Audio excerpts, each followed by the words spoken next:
Manchester United terus menunjukkan performa konsisten dalam beberapa pertandingan terakhirnya. Terbaru, Setan Merah menekuk Wolverhampton Wanderers dengan skor tipis 1-0. Kemenangan ini membuat anak asuh Erik ten Hag itu tiba-tiba merangsek ke zona Liga Champions. Cetak Gol coba merangkum kronologi lengkap kebangkitan Manchester United sebagai berikut.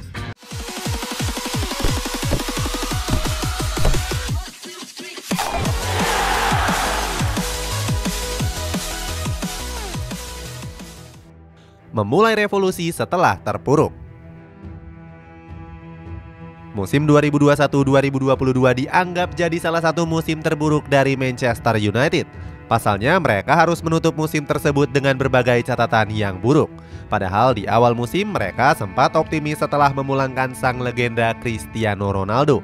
Sayangnya penampilan Setan Merah saat itu jauh dari kata memuaskan. Pada musim tersebut, Setan Merah harus puas finish di peringkat 6 klasemen dengan mengumpulkan 56 poin.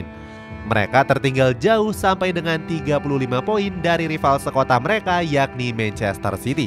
Anak asuh dari Pep Guardiola itu berhasil keluar sebagai juara di musim tersebut.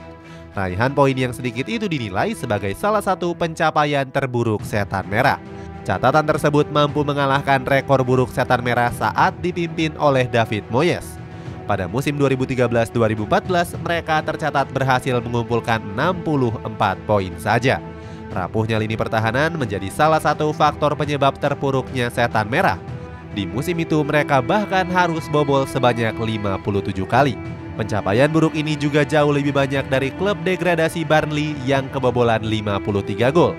Rapuhnya lini pertahanan Setan Merah dikomandoi dari buruknya penampilan Harry Maguire. Berdasarkan statistik dari Opta, Maguire telah membuat 7 kesalahan fatal dalam 62 penampilannya bersama Setan Merah. Setan Merah pun langsung berbenah usai terpuruk di musim 2021-2022. Puncaknya terjadi di tanggal 21 April 2022 yang lalu saat mereka menunjuk Erik ten Hag sebagai pelatih terbarunya. Penunjukan ini didasari dari performa gacor sang pelatih di Ajax Amsterdam. Para petinggi Setan Merah merasa terkesan usai mewawancarai langsung pelatih berkepala plontos itu. Usai wawancara, Ten Hag pun bertekad akan membawa perubahan. Dia merasa sangat tertantang dengan kondisi Manchester United sekarang ini. Pelatih asal Belanda ini menganggap kalau pihak klub dan dirinya punya tujuan yang sama. Selain menjadi kepala tim senior, Ten Hag juga ditunjuk sebagai pelatih tim B Setan Merah. Kemampuannya dalam menangani pemain muda jadi salah satu faktor alasannya. Di sisi lain, penunjukan ini juga untuk menjaga tradisi Setan Merah yang sudah melekat secara turun-temurun, yakni selalu mengorbitkan pemain muda berkualitas di setiap musimnya. Tampil superior di pramusim. Di bawah asuhan Erik ten Hag, Manchester United digadang-gadang akan menjadi penantang kuat gelar juara di musim 2022-2023 ini. Hal itu didasari dari penampilan impresif mereka pada laga pramusim yang lalu. Superioritas Setan Merah dimulai dengan berhasil memenangkan gelar juara Bangkok Century Cup. Gelar juara itu didapatkan setelah mereka berhasil menekuk sang rival Liverpool dengan skor telak 4-0. Tak cuma sampai situ saja, 3 hari berselang skuad asuhan Erik ten Hag pun kembali mengamuk. Saat itu mereka mampu mengalahkan Melbourne Victory dengan skor telak 1-4. Pada laga itu para pemain Setan Merah sudah mulai menunjukkan mental menangnya. Sebab mereka sempat tertinggal lebih dulu lewat gol dari Chris Ikonomidis di menit 5 pertandingan. Beruntung Setan Merah bisa bangkit dengan mencetak 4 gol sekaligus. 4 gol itu dicetak lewat Scott McTominay, Anthony Martial, Marcus Rashford, dan Edmund Lupangku. Selain 2 pertandingan tadi, Setan Merah juga menjalani sejumlah laga uji coba yang lainnya. Mulai dari menghadapi Crystal Palace, Aston Villa, Rayo Vallecano, dan Atletico Madrid.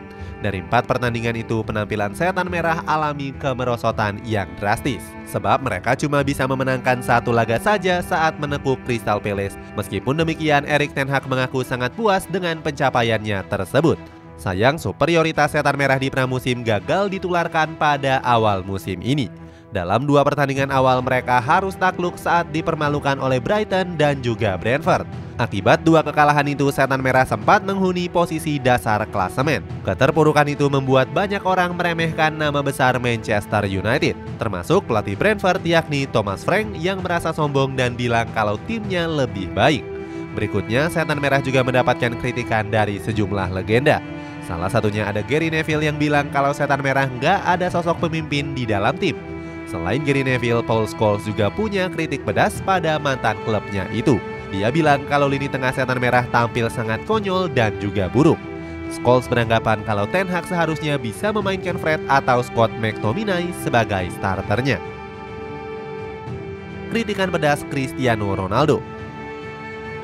Keterpurukan Manchester United diperparah dengan komentar pedas dari Cristiano Ronaldo.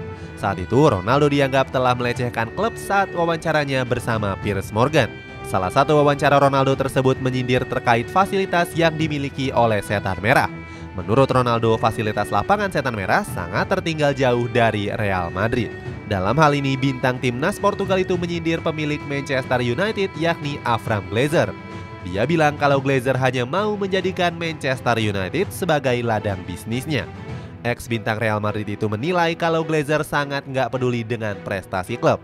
Omongan Ronaldo ini didasari dari sejumlah bukti yang sudah terlihat dalam beberapa tahun terakhir. Salah satunya saat Glazer menjadikan Manchester United sebagai jaminan hutangnya. Nggak cuma itu, Glazer juga masih sering menerima dividen setiap tahun dari kepemilikan sahamnya. Kritikan itu justru seakan jadi bumerang bagi seorang Cristiano Ronaldo. Tanpa pikir panjang, skuad Setan Merah langsung mendepak sang mega bintang pada November yang lalu. Ironinya, Ronaldo yang berstatus tanpa klub nasibnya saat itu sedang lontang-lantung. Sebab nggak ada satupun klub Eropa yang mau meminang mantan bintang Juventus tersebut. Bahkan sang agen Jorge Mendes sempat menawarkan murah Ronaldo ke berbagai klub top Eropa. Mulai dari Chelsea, Bayern Munchen, sampai raksasa Ligue 1 Prancis, Paris Saint-Germain. Namun para klub tersebut dengan tegas menolak kehadiran bintang 37 tahun tersebut. Bahkan sang presiden PSG Nasser El-Khelaifi mengaku nggak kenal sosok Ronaldo. Pada akhirnya Ronaldo yang punya catatan dan sederet prestasi mentereng justru punya nasib yang cukup miris. Dia pun terpaksa menerima pinangan dari klub Arab Saudi yakni Al Nassr. Namun walaupun begitu, Ronaldo nampaknya cukup senang-senang saja. Di skuad The Global, Ronaldo mendapatkan gaji sekitar 200 juta euro atau 3,3 triliun rupiah per tahunnya. Dengan begitu, mantan bomber Sporting Lisbon ini jadi salah satu pemain dengan gaji termahal di dunia saat ini. Ronaldo mampu mengalahkan trio penyerangan PSG yang punya gaji rata-rata sekitar 100 juta euro. Hijrahnya sang monster ke Timur Tengah banyak disayangkan oleh berbagai kalangan, termasuk mantan rekan satu tim Gary Neville yang mengaku sangat sedih. Neville sedih karena Ronaldo harus mengakhiri karirnya di luar liga top Eropa. Langsung tegas ke pemain. Erik ten Hag merupakan pelatih yang sangat tegas pada para pemainnya. Ketegasan Ten Hag itu sudah dimulai saat dia masih membesut Ajax Amsterdam. Pelatih asal Belanda itu bilang kalau kedisiplinan merupakan faktor penting dari keberhasilan klub. Dia pun langsung menerapkan kedisiplinan di skuad Setan Merah. Sebut saja peraturan tegas yang mengukur lemak tubuh para pemain. Hal ini ditunjukkan supaya Ten Hag bisa memantau dan memastikan kondisi tubuh ideal para pemainnya. Selain itu, Erik ten Hag juga sangat tegas dalam hal ketepatan waktu. Pemain yang pernah menjadi korban kali ini adalah penyerang muda mereka yakni Marcus Rashford. Saat itu Rashford sempat terlambat hadir sebelum rapat tim menghadapi Wolverhampton Wanderers. Dalam wawancaranya, winger timnas Inggris itu mengaku kalau dirinya bangun kesiangan. Tanpa pandang bulu, pelatih berkepala pelontos itu langsung menyingkirkan sang pemain dari dalam skuad. Saat itu Ten Hag menaruh Rashford di bangku cadangan. Rashford pun langsung bisa membuktikan kualitasnya saat dipercaya tampil pada menit ke-76 sebagai pemain pengganti. Dia menjadi aktor kemenangan dengan mencetak satu-satunya gol. Di laga ini juga Ten Hag menerapkan sebuah taktik yang cukup nyeleneh. Ex-pelatih Ajax Amsterdam ini lebih pilih Luke Shaw untuk mengisi posisi bek tengahnya. Padahal Shaw merupakan seorang pemain yang berposisi asli sebagai bek sayap kiri. Kalau dilihat dari komposisi skuad, sebenarnya masih ada Harry Maguire yang bisa ditempatkan sebagai bek tengah. Mungkin Ten Hag sudah kapok melihat Maguire yang kerap membuat blunder. Formasi nyeleneh itu terbukti ampuh di mana Wolverhampton kesulitan dalam menembus rapatnya lini pertahanan. Bahkan anak asuh dari Julen Lopetegui ini cuma bisa melepaskan 3 tembakan saja. Dalam laga itu juga bek asal Inggris ini tampil cukup solid di jantung pertahanan. Terbukti dia mampu mencatatkan 1 tackle sukses dan membuat 1 sapuan serta 2 intercept sekaligus. Tiba-tiba di zona Liga Champions. Ketegasan Erik ten Hag berdampak langsung untuk performa Setan Merah di musim ini.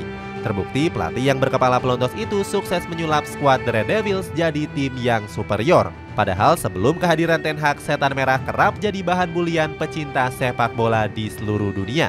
Pasalnya dalam 5 musim secara berturut-turut mereka harus selalu puasa gelar. Belum lagi kehadiran Ten Hag di awal musim gak langsung memberikan dampak yang signifikan. Keganasan Ten Hag dalam menyulap Setan Merah dimulai ketika kekalahan telak atas Brentford. Sejak kekalahan itu, skuad Setan Merah selalu menyapu bersih 4 laga dengan kemenangan. Dari 4 pertandingan tersebut, salah satunya dimenangkan melawan sang rivalnya yakni Liverpool. Ten Hag bilang kalau kemenangan ini merupakan awal dari kebangkitan The Red Devils. Benar saja, ex-pelatih Ajax Amsterdam itu berhasil membawa Setan Merah tampil konsisten. The Red Devils mampu memenangkan 6 pertandingan dari 11 laga yang dilakoni. Sayangnya, kedikdayaan itu harus tercoreng saat mereka dipermalukan oleh rival sekota mereka Manchester City 6-3. Ten Hag pun sampai kehabisan kata-kata usai dibantai oleh skuad The Citizen. Dia bilang kalau kekalahan itu disebabkan karena pemainnya yang bermain sangat ragu-ragu. Kekalahan telak atas Manchester City membuat sejumlah kalangan merasa resah, termasuk para legenda mereka sendiri yang menilai kalau The Red Devils punya masalah di lini pertahanan. Nggak cuma dari para legenda Setan Merah, keresahan ini juga dirasakan oleh mantan pemain Liverpool, Emile Heskey. Heskey bahkan gak yakin kalau The Red Devils bisa finish di peringkat 4 besar. Namun Emile Heskey pun harus menarik perkataannya tersebut saat ini, sebab Setan Merah kini menduduki peringkat 4 klasemen sementara dengan mengemas 32 poin. Terbaru, skuad Setan Merah mampu mengalahkan Wolverhampton lewat gol tunggal dari Marcus Rashford di menit ke-71. Walaupun cuma menang 1-0, tapi sang pelatih Ten Hag merasa sangat puas. Pasalnya dia menilai kalau para pemain sudah menunjukkan permainan terbaiknya. Hebatnya, di laga itu Setan Merah juga sering menciptakan banyak peluang. Itulah ulasan kronologi lengkap kebangkitan Manchester United. Bagaimana pendapatmu? Apakah Setan Merah bisa tampil konsisten sampai dengan akhir musim nanti? Coba tulis pendapatmu di kolom komentar di bawah ini.